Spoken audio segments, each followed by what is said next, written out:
Hello everyone, and welcome back. So today we're playing the Cinderella Phenomenon, and we're reading Chapter 2 of Chevalier's Route. Let's go! You will fail, dearest heart, because you do not know what it means to be a witch. We feed off negativity and chaos. Love serves us no power. You will see that in time. Must you haunt me even in the day, Mother? I stifle a groan. Every time I close my eyes, I see Mother smirking at me.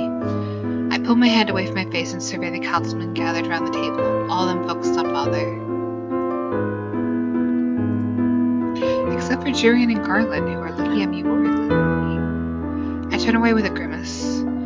I cannot let out that I'm barely able to keep my eyes open. I hardly slept last night. If Chevalier hadn't left for the marching before I woke up, he would have noticed something was amiss. I turned to my father, who's been discussing the possibility of increased taxes for over an hour. While I'm aware that the increase could benefit palace personnel, I will not raise them unless absolutely necessary. When Councilman raises his hand to voice his discontent, he insists that the increased taxes would help the knights. Jurian scowls. Rest assured, His Majesty amply compensates us for our duty. The councilman looks disgruntled by Jurian's rebuttal. Clearly, he was not expecting the commander of the Order of the Caldera to argue against increased funding. The conversation makes its way around the table until it's my turn to speak. I'm not afraid to voice my agreement with Father. Before, I would have never cared about the consequences of raising taxes, but now, after getting to know Angel's citizens, I understand the ramifications of our actions. But it is as if no one hears my opinion. The counselors do not respond to me at all, instead continuing the conversation as if they have not heard me. It is not unsimilar to a group of adults ignoring a child's commentary. My irritation builds as the counselors continue speaking of their so-called benefits, until I pound a fist onto the table. Are you done? Because I was thinking you all clearly have your wallets in mind. I'm thinking of the kingdom. A tense silence fills the throne room. My father surprises fleeting. He quickly takes charge of the conversation again. I clasp my hands in my laps and flinch when electricity snakes through my fingers. I clench down on the magic, trying to quell my pain. I am in control. Luckily, the electricity fades as the meeting comes to a close. Still, I do not miss the nervous looks that the councilmen threw over their shoulders as they exit the room. Oh my gosh. After they leave, only my father and two knights remain. Your Highness, are you okay? I'm fine. The words come out sharper than I intended. Why am I so mad? I ball my hands into fists and try again. I'm fine. Your eyes are glassy. They are not. This is how I felt when I first learned to control the Tenenbaum. If I didn't manage it properly, the negative emotions stored in it can influence my mood. I eye the electricity sparking at my fingertips and sigh. I apologize. I did not intend for the outburst to happen. I promise I am fine. Garland offers a hesitant smile. If there's anything we can do to help, please don't hesitate to call us. Princess, we may not be advisors, but we'll serve however we can. Jurian nods. I personally think you've been overworking yourself. No, I just haven't been able to sleep. There have been certain extenuating circumstances involving the Tenenbaum. My eyes flit to my father. I wonder vaguely if he's thinking about my mother's loss of control when he looks at me. I've been working with the witches to resolve the problem, so there is no need for concern. I have faith in you, Lisa. I always will, but nonetheless, I echo Jurian and Garland's offer. I hope you'll not hesitate to speak with me if you need the help. I offer a tired, grateful smile. Thank you, Father. Though we are still in the process of mending our relationship after years of silence, I appreciate that he's actively taking steps to make things right between us. I rise from my seat. If I may be excused, I have an errand to run. After leaving the throne room, I steer myself in the direction of the march-in. My tiredness does not excuse me from my obligations. Oh my gosh, speaking of tiredness, I cannot stop yawning. I apologize in advance if you just hear me yawn a lot throughout this video. I'm a little tired, I'm a little drunk, but I wanted to play because I love my girl Lisa, and Chevalier is great. So responsibility to check in with Laura. Hello? The tavern is eerily silent when I enter. Typically, it is packed with customers at this hour, with a niece calling orders behind the bar. Today, however, the closed sign is displayed outside the Martin's Tavern store. They all must be busy. Hello? No one responds to my call, at least not at first. Then I hear the unmistakable sound of sweeping coming from the corridor. Oh no! The broom! Welcome back, BB! Hi! I back away at the broom's sudden appearance. Mr. Broom's unfazed. It hops out to greet me with an inviolable energy. I hope you do not plan on trying to make me sleep today. You know you do not need my assistance anymore. The broom's only response is to hop toward me again. I groan at its exuberance. Is anyone else here? I know the broom can understand me, and yet it does not give any sign of having heard me. It continues to hop toward me. No, I am not sweeping the floors. I purposefully altered Dolores' charge so that the broom could sleep on its own, and yet it still harasses me. There's hardly a speck of dust in here. I falter when I notice the dusty footprints by the doorway. Are my shoes really that dirty? The broom is restless. It seems to quiver with anticipation. I hold my hands defeated. It is an obstinate thing and will not desist until I sweep away the dirt I dropped inside. Fine, but once I sweep up the tracks, you will leave me alone. The broom throws itself into my hands, then it rushes forward, pulling me with it. Whoa, not so fast! The broom, of course, does not heed my words. My anger soon fades. I blame the nostalgia. It makes my mind stray. Before I know it, I'm remembering the first time I came to the Marchand. Back then, I remember thinking that being forced to work here was the hardest thing I'd ever done. Even small chores like sweeping seemed like a terrible punishment. I was irritated. Irritated that I can't stop yawning. I was irritated. And Parfait and Delora forced me to work when, in actuality, they were only teaching me how the world worked. And Parfait, I always took her company for granted. But now she's gone and she's never coming back. Oh, what's this?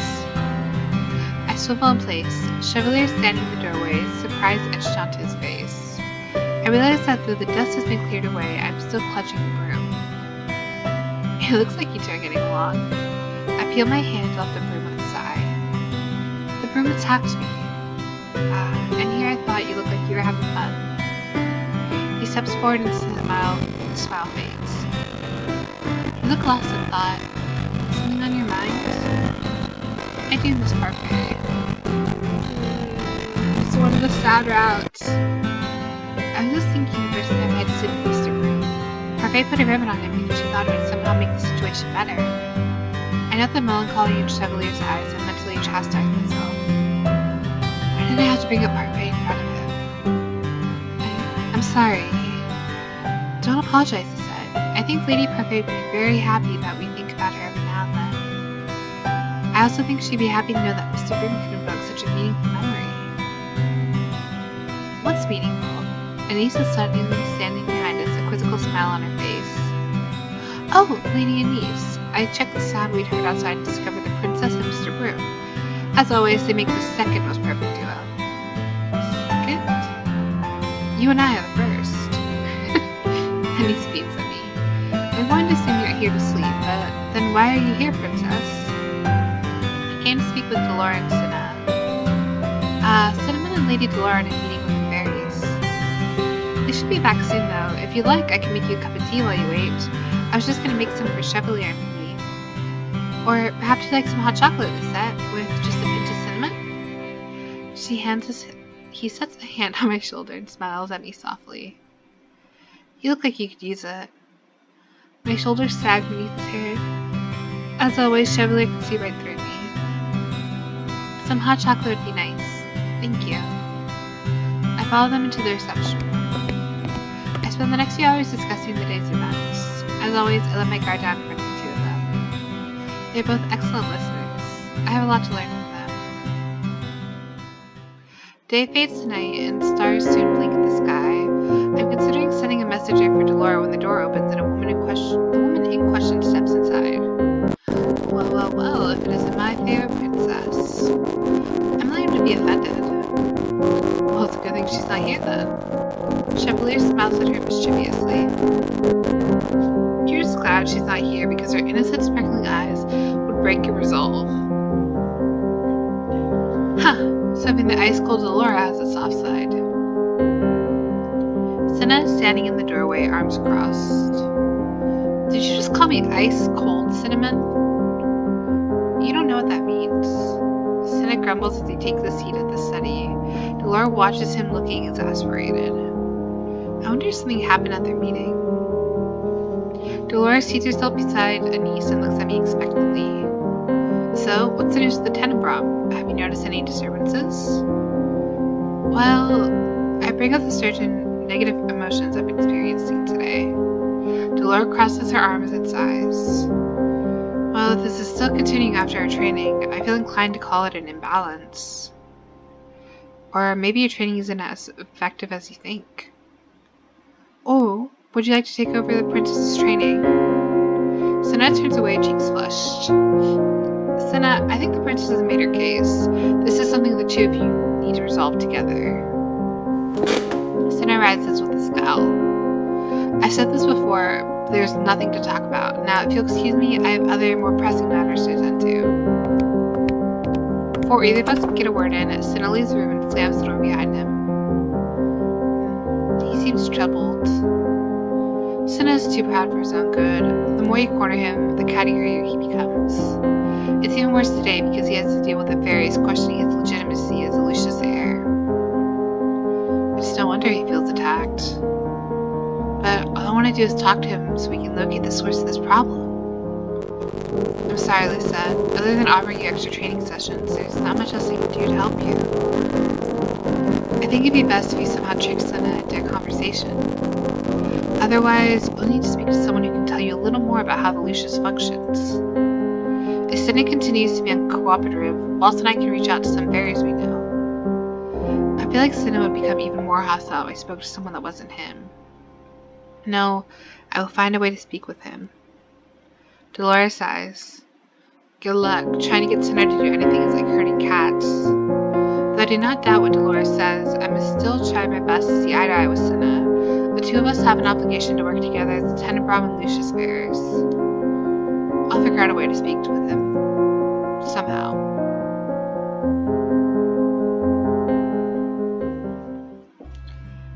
Perhaps we can bribe him.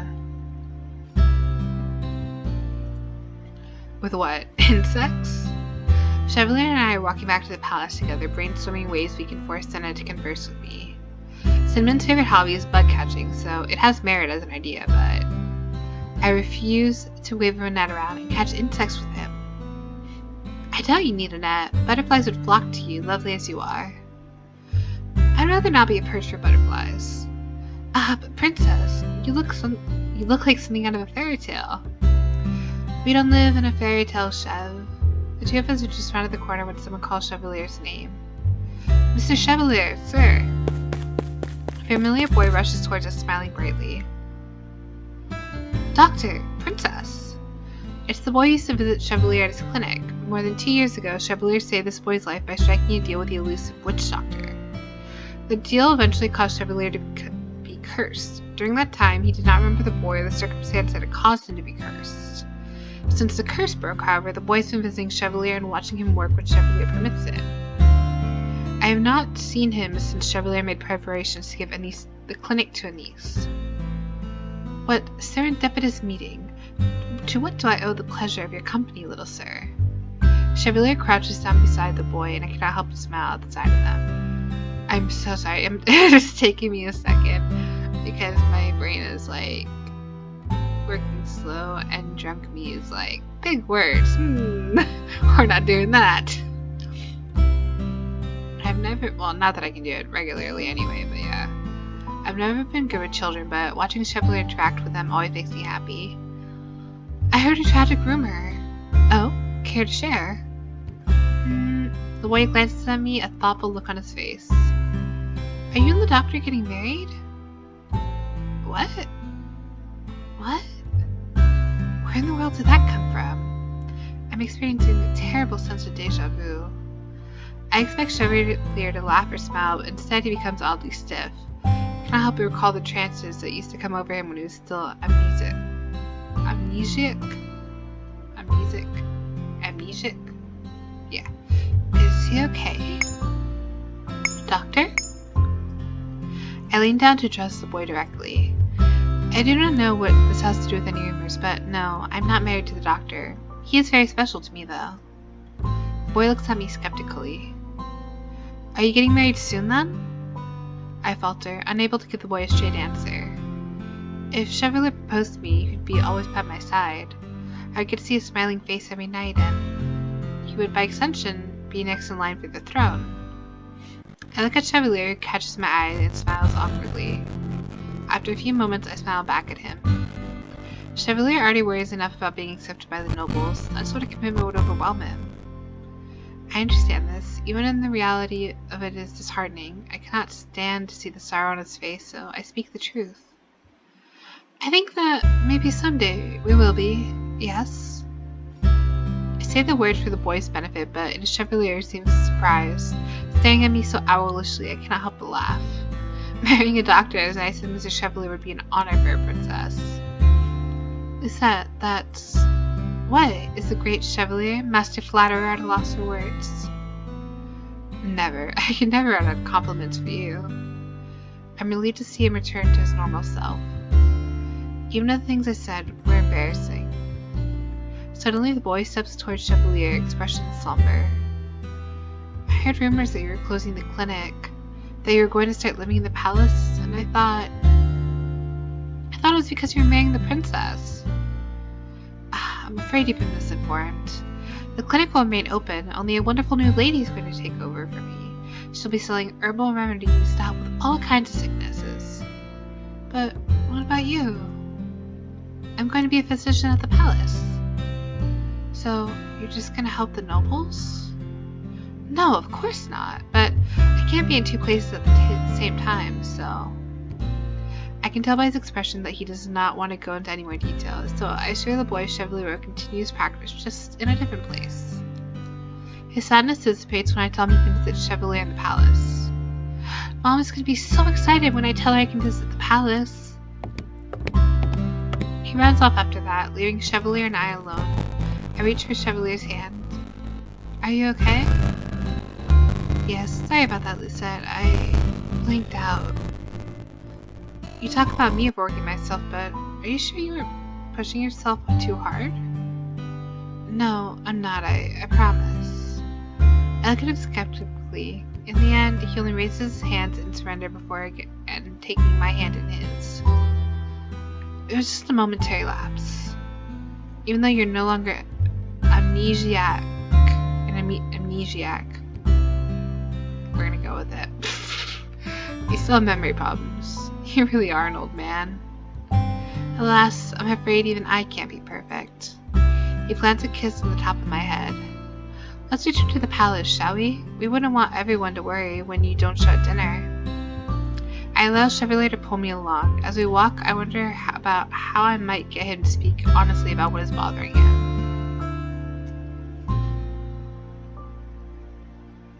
3 days later. Remind me again of why we're here? Here is a small cafe on the outskirts of the town plaza. Actually, I've been here before. Years ago when Chevalier was still rumble, I came to this place to speak with his former fiancée. Though Bria has since moved her sewing business out of Angel, I still sometimes remember our meeting. I actually spoke with her a few times after she and Chevalier officially separated. I even went to her shop to purchase some scarves for Emmeline. But right now, I'm here with Chevalier, who has just ordered dessert off the menu. He brought me here today without an explanation. If he hears me question, he gives no indication. Are you sure you don't want anything else? He said. Look, they even have this fancy hot chocolate. They serve it with rose petals. Chev. His name comes out a sigh. What a mournful sound. What's the matter, my sweet princess? You did not answer my question. Why are we here? He smiles at me quickly. Why, for a date, of course. A date? Your cheeks are red, Lucette. Impressive. Precious. They're not! The words come out louder than I intended, and when the customers at the nearby tables turn to look at me, I feel my cheeks warm again. Chevalier smiles at me. Chevalier is right. The last few times have been especially rough. The last few nights. Work. Have been especially rough. Though I've been by the margin a few times to see Sinna, he mysteriously disappears every time I show up. I cannot help but wonder if he's using the magic to vanish. Oh, also, I have something else planned as well. Something else? Yes, surprise. He'll see soon. I'm wondering about the vagueness of the words when a server sets a small plate down at our table. It is filled with biscuits. Oh, they're so cute! They're lilies. They're shaped like lilies? Did you know that this cafe only started serving these biscuits recently? Yeah, they're so cute together. I reach out to grab one of the cookies off the plate and admire the delicate frosting work. Even the flower filaments are carefully crafted. Only recently. That's right, all in all, I'm a certain crown princess. Chevalier laughs. You weren't paying attention when I ordered them earlier, were you? Otherwise, you would have reacted to them being called the Princess Lily Platter. But how did they know what my favorite flower was? Who knows? Perhaps someone who happened to know her very well told them. I look up and meet Chevalier's gaze, baffled. Why? Because I don't like you to be the only one. I don't like to be the only one to spoil you, and because I wanted to show you that the townsfolk like you. Like me? Of course. But I try my best to speak with them, but it's true, I'm nowhere near as good as the rest of us ever laid. People may no longer call me the Ice Princess, but it does not change the fact that my social skills are still leaving much to be desired.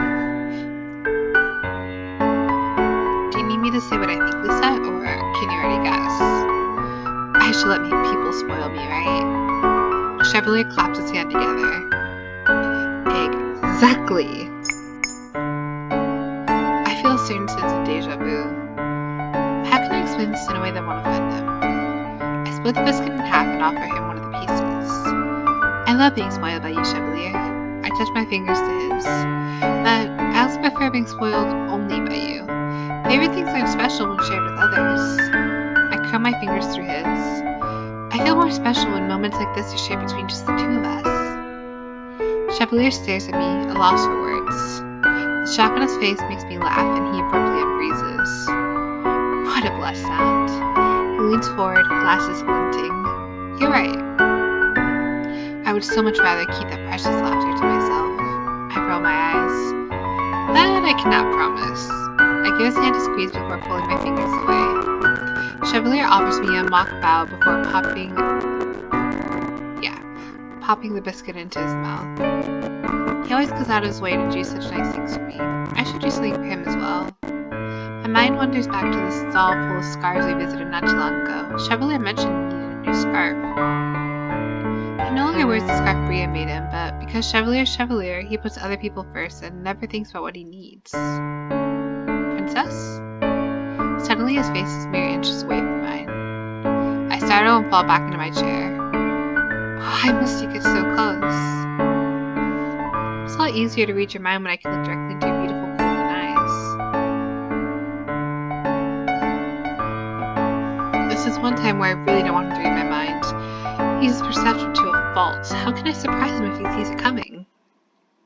And here I was under the impression that this was a meeting for three. I turn to my seat and start to see Sinna standing beside our table.